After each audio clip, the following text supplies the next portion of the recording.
साथियों नमस्कार, मैं सत्यानंद स्वामी और आप देख रहे हैं सत्या एक्सप्रेस। जब से समाजवादी पार्टी के दिग्गज नेता, पुराने नेता आजम खान जेल से छूटे हैं, उत्तर प्रदेश में नजर नहीं आ रहे हैं।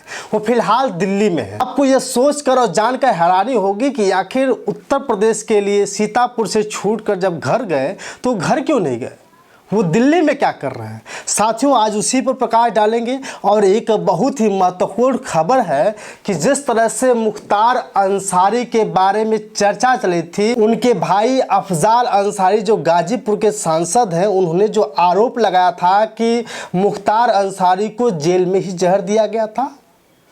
यह खबर मुख्तार अंसारी तक सीमित थी, लेकिन जब से आजम खां के बारे में खबर आई कि आजम खां साहब को भी जेल में जहर दिया जा रहा था, उनके बेटे अब्दुल्ला आजम को भी जेल में जहर दिया जा रहा था, ये सोचकर बहुत हैरानी हो रही। जब से ये खबर हमने सुना है और जब से जो पूर्व राज्यसभा सांसद और पत्रकार शाहिद सिद्दीकी हैं, जब से ये पोस्ट अपने ट्विटर हैंडल पर डाला है, मैं सोचकर और जानकर बहुत हैरानी हूँ कि मुख्तार अंसारी को जेल में दिया जा रहा था जहर।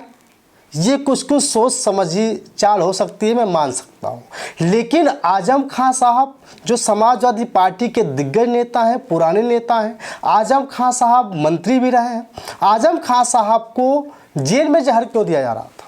साथियों आज उसी पर नजर डालेंगे, क्योंकि शाहिद सिद्दीकी जो राज्यसभा सांसद हुआ करते थे, पत्रकार हैं, उनका दावा है कि आजम खां साहब से उनसे लगभग 2 से ढाई घंटे तक बात हुई। उस दौरान उन्होंने बताया कि आजम खां साहब और उनके बेटे, उनके परिवार को भाजपा सरकार जान से मार देना चाहती है, ऐसी खबर आ रही थी। और साथ ही ये भी बताया कि जब जेल में उन्हें खाना दिया जा रहा था, उस खाने में स्लो पॉइजन दिया जा रहा था। स्लो पॉइजन मतलब समझ रहे हैं, जहर जो धीरे धीरे अंत कर देती है शरीर का। ऐसा ही आरोप अफजाल अंसारी ने अपने भाई के लिए लगाया था, मुख्तार अंसारी के लिए, कि उनके भाई को भी जेल में जहर दिया जा रहा था, स्लो पॉइजन दिया जा रहा था। तो उन्होंने ये बताया कि आजम खां साहब जी बता रहे थे कि उनको भी उनके खाने में जहर दिया जा रहा था। जब यह शंका हुई, जब उन्हें इस बात का थोड़ा सा अंदाज़ा हुआ, तो उन्होंने जेल का खाना बंद कर दिया और खुद खाना मंगाकर खाने लगे। साथियों अब सोच लीजिए, अब्बास अंसारी जो मुख्तार अंसारी के बड़े बेटे हैं, उनकी विधायकी रद्द हो गई थी, फिर बहाल हुई। उन्हीं के बेटे जो उमर अंसारी है, उनको जेल हुई थी, जेल से बाहर आ गए, लेकिन फिर से उनके ऊपर जो आरोप लग गया, बहुत सारे मामलों को लेकर के सामने आए। लेकिन आजम खां जो समाजवादी पार्टी को मजबूत करने के लिए माननीय नेताजी जो दुनिया में नहीं रहे, उनके साथ मिल करके पार्टी को खड़ा किया था। शाहिद सिद्दीकी ने दैनिक भास्कर से बात करते हुए बताया कि पूरे परिवार को भाजपा मारना चाहती थी। और शाहिद सिद्दीकी के मुताबिक आजम खां साहब से मुलाकात करने के बाद उन्होंने बताया कि उनकी पत्नी तंजीम फातिमा और बेटे सभी भाजपा के टारगेट पर हैं और पूरे परिवार को मारना चाहते थे। सोच लीजिए, पूरे परिवार को मारना चाहते थे। फिलहाल आजम खान या उनके परिवार ने मीडिया के सामने इस प्रकार का कोई दावा नहीं किया है। जैसा कि मैंने बताया कि ये सारे जो बयान सिर्फ और सिर्फ शाहिद सिद्दीकी साहब के, जो राज्यसभा सांसद हुआ करते थे, और वो कह रहे हैं कि जेल में उनको इतनी यातनाएं दी गई, इतना यातनाएं दी गई कि वो बर्दाश्त नहीं कर पाए और बार बार बीमार पड़ जा रहे थे।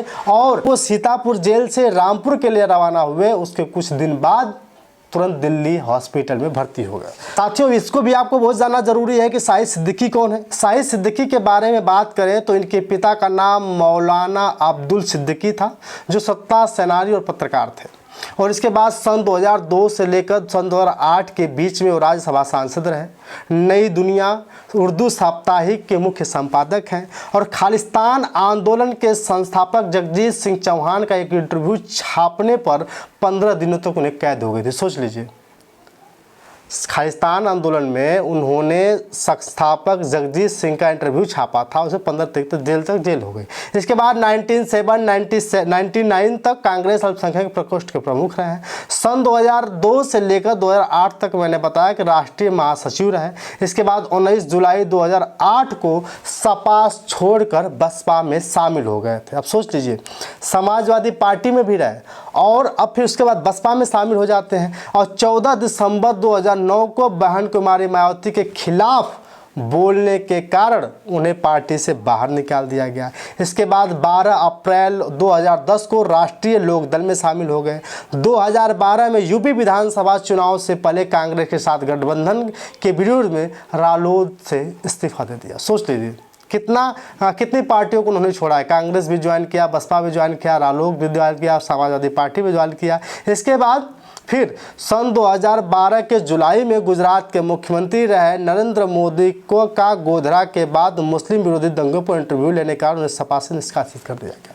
सोच लीजिए, गोधरा जो कांड हुआ था उसके खिलाफ में जो मोदी जी का इंटरव्यू किया था उन्होंने सन 2012 में, उसके कारण भी समाजवादी पार्टी ने उन्हें बाहर निकाल दिया। कि 23 सितंबर को आजम खां साहब जेल से बाहर हुए थे और यह खबर जानने के बाद शाहिद सिद्दीकी सीधे पहुंचे जहां आजम खां साहब भर्ती हुए और उन्होंने कहा कि जब हम आजम खां साहब से बात कर रहे थे तो उन्होंने कहा कि वो हमें बता रहे थे कि जैसे मुख्तार अंसारी साहब को जेल में स्लो पॉइजन दे करके मार दिया गया था, वैसे ही उन्हें भी स्लो पॉइजन दिया जा रहा था। सोचिए, मुख्तार अंसारी को किस तरह से मारा गया, कैसे मारा गया, अभी तक कोई खुलासा नहीं हुआ। अफजल अंसारी बार बार आरोप लगाते रहे हैं और जो आजम खां साहब हैं उन्होंने भी शाहिद सिद्दीकी से इस तरह की बातें कही और शाहिद सिद्दीकी आए और मीडिया के सामने सारी बयान बोल दी। लेकिन शाहिद सिद्दीकी क्या अभी समाजवादी पार्टी में है? नहीं। जबकि आजम खां के परिवार से की बात करें तो किसी ने ये स्वीकार नहीं किया है कि उन्होंने जेल में जहर दिया जा रहा था। शाहिद सिद्दीकी कहते हैं कि उनके परिवार को, यानी आजम खां साहब के परिवार को भाजपा मार देना चाहती थी। और एक खबर जिस तरह से आ रही थी कि जो ही आजम खां साहब जेल से बाहर होते हैं और बहन कुमारी मायावती जी के साथ शामिल हो जाएंगे, बसपा में शामिल हो जाएंगे, तो ये खबर भी अब झूठी निकल गई। क्योंकि बसपा का कोई भी पदाधिकारी ये स्वीकारने को तैयार नहीं है कि बहन जी से तंजीन फातिमा यानी आजम खां की पत्नी से मुलाकात हुई थी। साथियों, ये जानना बहुत ज़रूरी है क्योंकि एक तरफ बसपा भी स्वीकार करे या न करे, 9 तारीख को अभी रैली है। 9 तारीख को रैली को देखा जाएगा कि 9 तारीख की रैली में क्या होता है, क्या कुछ होगा, क्या कुछ बातें होंगी, इस पर नज़र डाली जाएगी। लेकिन उससे पहले 8 तारीख को अखिलेश यादव जी समाजवादी पार्टी के दिग्गज नेता आजम खां साहब से मिलने जा रहे थे। जब उनसे मीडिया से बातचीत हुई तो मीडिया के सामने उन्होंने कहा था कि मैं इतना बेवकूफ़ नहीं हूं। तो अखिलेश यादव के साथ रहेंगे या नहीं रहेंगे ये तो नहीं पता, लेकिन ये ज़रूर पता है कि बसपा में वो शायद शामिल नहीं हो सकते हैं। लेकिन अभी 9 तारीख का खबर देखना बहुत ज़रूरी है। एक तरफ बरेली में जो आइला मोहम्मद को लेकर के कांड हुआ, ये तो आप लोगों से छूटा नहीं है, छुपा नहीं है। तो शाहिद सिद्दीकी का जो बयान था अभी तक पर्दे पर आ चुका है, लेकिन आजम खां साहब के परिवार से किसी ने कुछ नहीं कहा है कि वो जेल में उन्हें जहर दिया जा रहा था कि नहीं दिया रहा था। लेकिन इस खबर से पूरे देश भर में तांडव मचा हुआ।